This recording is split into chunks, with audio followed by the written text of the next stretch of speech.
১৯৭১ সালের ৭ই March Bangabandhu racecourse ময়দানে জাতির উদ্দেশ্যে যে ঐতিহাসিক ভাষণ দেন, এই ভাষণ প্রচারিত হওয়ার সঙ্গে সঙ্গে বাঙালি জাতি উদ্বুদ্ধ হয়ে ওঠে। আমরাও সেই মোতাবেক প্রস্তুতি গ্রহণ করতে থাকি এবং ২৫শে মার্চ দিবাগত রাত্রে বঙ্গবন্ধুকে আটক করার পর পুরো বাঙালি জাতি ক্ষুব্ধ হয়ে ওঠে এবং কীভাবে পাকিস্তান সেনাবাহিনীর মোকাবেলা করা যায় সেই পরিস্থিতি কথা চিন্তা ভাবনা করে। ইতিমধ্যে আমাদের কিছু বর্ষিয়ান নেতা, তৎকালীন এমপি মহোদয়গণ ভারতের পশ্চিমবাংলায় গিয়ে পৌঁছায় এবং তারা লোক মারুফত খবর পাঠায়, প্রত্যেক এলাকায় খবর পাঠায় যে যারা যুদ্ধের জন্য প্রশিক্ষণ গ্রহণ করতে চায় তারা চলে আসতে পারে। আমরাও সেই মোতাবেক রওনা দিই আগস্ট মাসে এবং ওখানে গিয়ে ওই মালয়েশিয়া ক্যাম্পে উঠি। কিছুদিন পরই আমাদের প্রশিক্ষণের তালিকা আসে। তারপরে ভারতের সিংভূম জেলায় আমাদের প্রশিক্ষণের ব্যবস্থা করা হয়।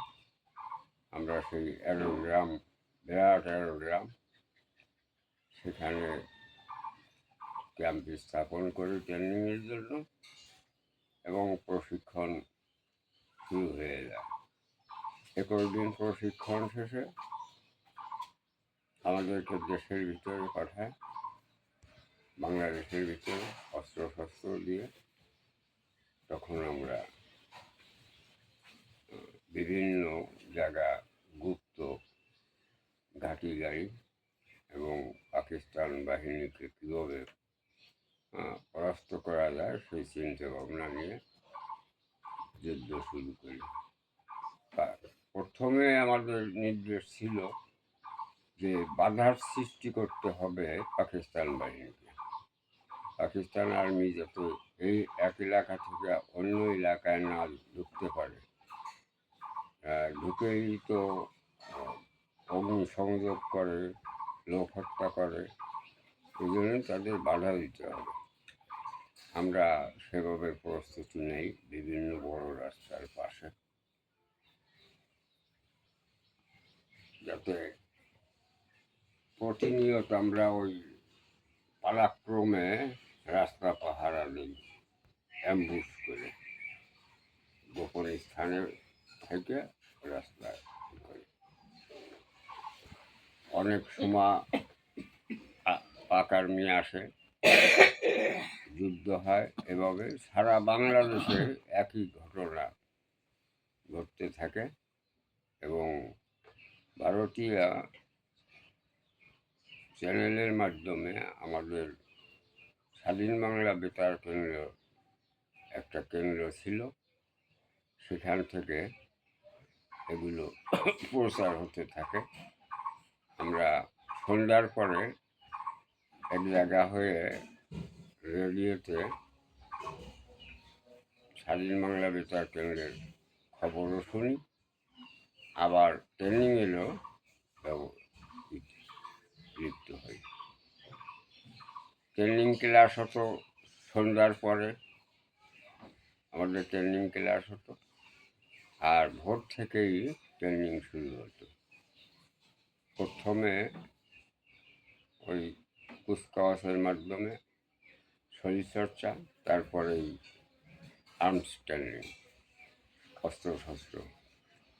প্রথমত আমাদের 3 রাইফেল দেওয়া হয়, ট্রেনিংয়ের স্থলে। এরপরে SLR, SMG, LMG, গ্রেনেড, লিটনাট, এগুলোর প্রশিক্ষণ পর্যায়ক্রমে সবগুলোই আমাদের 3 সপ্তাহের ভিতরে সমাপ্ত হয় এবং 3 সপ্তাহ অন্তে আমাদের ওই অস্ত্র পরিচালনার জন্য ওই বিভিন্ন স্থানে নিয়ে যাওয়া হয়, আমরা যাতে ঠিকমতো অস্ত্র পরিচালনা করতে পারি। একে একে সবাইকে এভাবে প্রশিক্ষণ দিতে থাকে। 1 সপ্তাহের ভিতরেই আবার আমরা বাংলাদেশের ভিতরে প্রবেশ করি। তাতে আমাদের বিভিন্ন সেক্টরে বিভক্ত করে দেওয়া হয়। আমরা 8 নম্বর সেক্টরে, 9 নম্বর সেক্টরের লোক, কিন্তু 8 নম্বর সেক্টরে আমাদের পাঠানো হয়। আমরা ওইভাবে খুলনা, গিলেতলা, এরপরে কিসের দৌলতপুর কলেজের পাশে এই রাস্তাগুলো আমরা বিভিন্ন সময় আর্মিরা যাতে না ঢুকতে পারে সেভাবে ব্যবস্থা গ্রহণ করি। এবং গভীর রাতে আর্মির গাড়ির শব্দ পাওয়া গেল, তারা মোংলার দিকে চলে যাচ্ছে। যাই হোক, বাধা দেওয়ার আর সুযোগ ছিল না এবং সকালে খবর পাওয়া গেল যে যশোর ক্যান্টনমেন্ট ছাড়িয়ে দিয়েছে, তারা ছাড়িয়ে দিয়ে খুলনায় মোংলা চলে গেছে, নৌপথে চলে যাবে তারা। এভাবে খুলনা মুক্ত হয়ে গেল। আমরা গোপালগঞ্জের দিক ঢুকলাম। তারিখটা ঠিক মনে নাই। ওই জানলাম যে বাটিয়ে পড়া ক্যাম্পটা ওরা সারেন্ডার করেনি, আর্মি ক্যাম্প সারেন্ডার করেনি। আমরা বাটিয়ে পড়ার উদ্দেশ্যেই দৌলতপুর ত্যাগ করি এবং বাটিয়ে পড়ার বিভিন্ন বাহিনী ছিল, আমরাও এসে যোগদান করি এবং বাটিয়ে পড়ায় যুদ্ধটা ছিল একটু অন্যরকম, অন্য অন্য যুদ্ধের মতো না। ওরা ছিল একটা পাকা বিল্ডিংয়ের ভিতরে, তাও নিচে বাংকার খুঁজছে। এই জন্য আমাদের প্লেনও ছিল না। ওদের ওই প্রতিহত করা খুব কঠিন ছিল। ইতিমধ্যে পাকিস্তানি প্লেন এসে দৈনিক ঘুরে যায় উপর দিয়ে। ওদের পাহারাই সাধারণত আসে। আমাদের কয়েকটা লোক ওখানে শহীদ হয়। তার ভিতরে উল্লেখযোগ্য হলো আমার ডোমরাকান্দির উত্তর পাড়ার ওর নাম হলো সিদ্দিক মজিবরের ভাই। এখানে কবর, নামটা না মানে শহীদ হয়। তা খুব আরও ফরিদপুর থেকে কয়েকটা বাহিনী আসলো, গোপালগঞ্জের বাহিনীগুলো একত্রিত হলো। মাদারীপুর থেকে আসলো, ওই কোটালীপাড়ার গ্রুপ আসলো। একে একে অনেকগুলো বাহিনী আসে এবং কৌশল নিয়ে তাদের আক্রমণ করা হবে। এ সময় তারা নিজেরাই সারেন্ডার করে। আমাদের জানালো যে যদি কোনো আর্মি পার্সন থাকে এবং মুক্তি বাহিনীর কোনো বড় কমান্ডার থাকে, আমরা তার কাছে আত্মসমর্পণ করি। সেদিক দিয়ে আমরা ফরিদপুরের বাবুল, ক্যাপ্টেন বাবুলকে জানানো হলো। ক্যাপ্টেন বাবুল আসলো, উনি আবার এই এলাকার যুদ্ধের তদারকি করতেন, মাঝে মাঝে এই খেলায় আসতেন। ওনার কাছে ওরা সারেন্ডার করল। যাই হোক, যুদ্ধের সমাপ্তি হল। আমরা মালয়েশিয়া ক্যাম্প গঠন হয়েছিল প্রতিটি মহকুমায়, সেইটুকু পারল আমাদের মহকুমা ছিল। আমরা মহকুমা ক্যাম্পে গিয়ে অস্ত্র জমা দিয়ে যা ওখানে আবার একটা ক্যাম্প করছিল। কতদিন থাকবে এটা বলছিল না, যে চাকরি দেওয়া হবে, যাদের চাকরির প্রয়োজন। তা 1 মাস থাকার পরই আমাদের সামান্য কিছু টাকা দেয়, 3 মাসের একটা পকেট খরচ দেয়, 150 টাকার মতো দিয়ে এখন সার্টিফিকেট দিয়ে, অস্ত্র জমার সার্টিফিকেট এবং ওই এমএজি উসমানির একখান সার্টিফিকেট দিয়ে আমাদের যার বাড়ি পাঠাই দেয়। আমরা যার স্বকর্মে যোগদান করি। এই এলো যুদ্ধের সংক্ষিপ্ত বিবরণ। আমরা আগস্ট মাসের প্রথম দিক এখান থেকে রওনা দিই। আমার সঙ্গে ছিল জাফর মোল্লা, বাচ্চু মোল্লা, সুরাব মোল্লা, আর মকসুদপুরই আমার এক আত্মীয়, তারা 3-4 জন আছে, তারা সহ আমরা রওনা দিই। তা কিছুদূর নৌকায় যাওয়ার পরে মধুমতি পার হলাম আমরা। এরপরে নড়াইল শুনলাম যে এখানে ওই রাজাকার ঘাঁটি আছে, খুব সাবধানে যেতে হবে। আমরা সাবধানতা অবলম্বন করে হাঁটতে হাঁটতে যশোর রোডে যাই, যশোর খুলনা রোড। ওই রোড দিয়ে আর্মি খুলনা যশোর সবসময় চলাচল করত, কিছু সময় পর পরই এই আর্মিদের চলাচল। আমরা খুব সাবধানে খুলনা যশোর রাস্তা পার হই সন্ধ্যার দিকে। তার আগে সবাই রাস্তার পাশে পাট ক্ষেত ছিল, পাট ছিল, ওই পাটের ভিতরে আমরা অবস্থান নেই। যখন সিগন্যাল পাওয়া গেল যে আর্মির গাড়ি খুব নিকটে নাই পার হওয়ার জন্য, আমরা দ্রুত রাস্তা পার হই। এবং ওপাশেও ওই পাট ক্ষেত ছিল, আখ ক্ষেত ছিল, আমরা ওই সব ক্ষেতের ভিতরে ঢুকে পড়ি। এভাবে ওই রাস্তা পারাপারের এটা অনেক সময় চলে। অনেক লোক ছিল আমাদের এবং অন্য অন্য এলাকার লোক। তারপরে ওই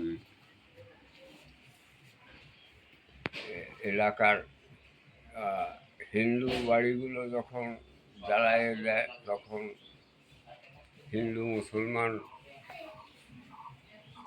নরনারীরা খুব ভীত হয়ে পড়ে।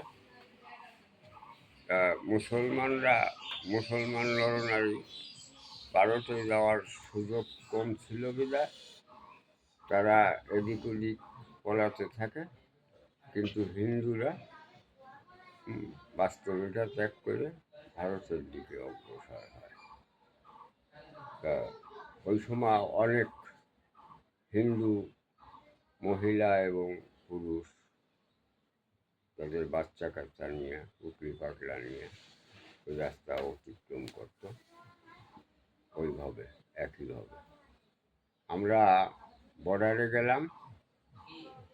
আস্তে ধীরে আমাদের অভ্যর্থনা জানানো হলো আমাদের এলাকার এমপির তরফ থেকে এবং গোপালগঞ্জের এমপির তরফ থেকে আমাদের অভ্যর্থনা জানানো হলো।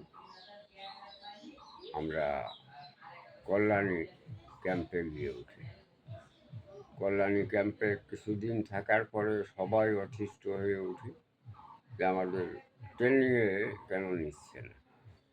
ইতিমধ্যে আমাদের খবর আসলো যে কালই আমাদের এমপি মহোদয় আসবেন এবং উনি আমাদের প্রশিক্ষণের তালিকা আমাদের কাছে হস্তান্তর করবেন।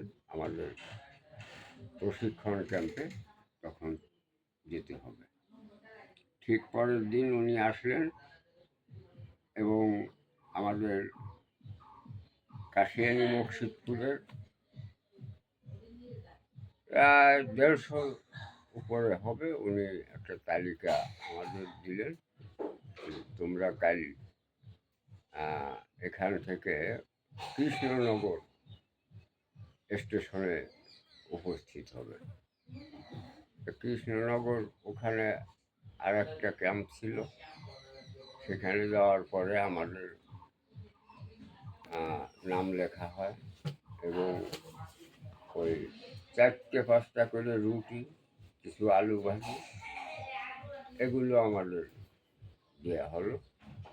যে পথে প্রশিক্ষণে যাওয়ার পথে অনেক বিলম্ব হবে, এই রাজভর ট্রেন চলবে, কাল দিনেও অনেক সময় লাগবে, সেহেতু আমাদের ওই 4টে রুটি দেয়, কিছু আলু ভাজি দেয়। তা ও দিয়ে আমরা খুব কষ্টে রান্না করার সবাই করি, কিন্তু ক্ষুধা তো অত না। তৃষ্ণা হলো যে আমরা প্রশিক্ষণ ক্যাম্পে কখন পৌঁছব। তখন আমরা বীরভূমে সিংভূম জেলা বোধহয় বীরভূম ক্যাম্পে পৌঁছাই। ওখানে আমাদের প্রশিক্ষণের তাঁবু দেওয়া হয়। আমরা যার যার তাঁবু টানাই। একটা প্রাক্তন পরিত্যক্ত অ্যারোড্রাম, ব্রিটিশ আমলে করা অ্যারোড্রামটি বিভিন্ন স্থাপনা পাকা ছিল, সেগুলো আছে, কিন্তু ক্ষয়ক্ষতি হয়েছে। আমরা ওই অ্যারোড্রামের 2 পাশে তাঁবু টানাই, প্রশিক্ষণ ক্যাম্প চালু করি এবং ভোরেই আমাদের পিটি প্যারেড এবং আর্মস ট্রেনিং শুরু হয়ে যায়। এভাবে আমরা 21 দিন আর্মস ট্রেনিং দিই। আর্মস ট্রেনিং থেকে শেষে আমাদের পাঠানো হয় 9 নম্বর সেক্টরে। আমরা দেশের ভিতরে এরপর ঢুকি এবং যুদ্ধ করি। আর যা বলার সেটা তো আগেই বলছি। জাফর মোল্লা ছিল, আর বাকিরা ওই 1 সপ্তাহ খাওয়ার কষ্ট দেখে এই ক্যাম্প থেকে, ট্রানজিট ক্যাম্প থেকে সব চলে আসলো দেশের দিকে ট্রেনিং না নিয়ে। জাফর মোল্লা আর আমি এই যারা গেছি এই দলভুক্ত হয়ে, তার ভিতরে আমি আর জাফর মোল্লা ছিলাম, আর সবাই চলে আসে।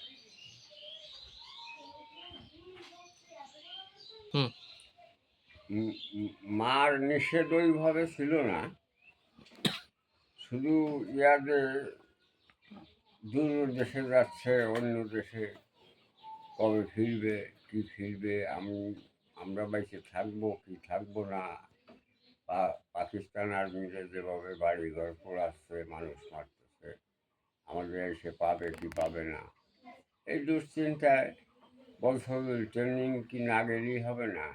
আমি জব দিলাম যে না, প্রশিক্ষণও দরকার, অস্ত্রও দরকার। ওদের মোকাবেলা করতে হলে আমাদের অস্ত্রের প্রয়োজন। এই লাঠি নিয়ে তো হবে না, আগ্নেয়াস্ত্র লাগবে। সেটা প্রশিক্ষণ না হলে তাদের অস্ত্র দিবে না। উনি সম্মত হলো। তা হাতে কোনো পয়সা নাই, দুই দুই সের চাইল আমারে বাইর করে দিল, সিদ্ধ চাইল। 2 সের চাইল বাইরে একটা প্রকৃতি দিল, আমি নিয়ে গেলাম। তো পথে আর এই চাইল খাওয়ার আমাদের কোনো সুযোগ পাইনি। পরে আমরা ভারতে পৌঁছে একটা দোকানে বিক্রি করি, করে 1 টাকা 8 আনা পাই। সেই চালগুলো 1 টাকা 8 আনা পাইছিলাম। ওই পয়সা আমাদের বহু কাজ দিয়েছে। ওই নাস্তা খাইছি, সময় সময় চা খাইছি। এরপর তো সরকারি সুযোগ ছিল ওখানে ক্যাম্পে, খাওয়া দাওয়া ওগুলো চলতে থাকে।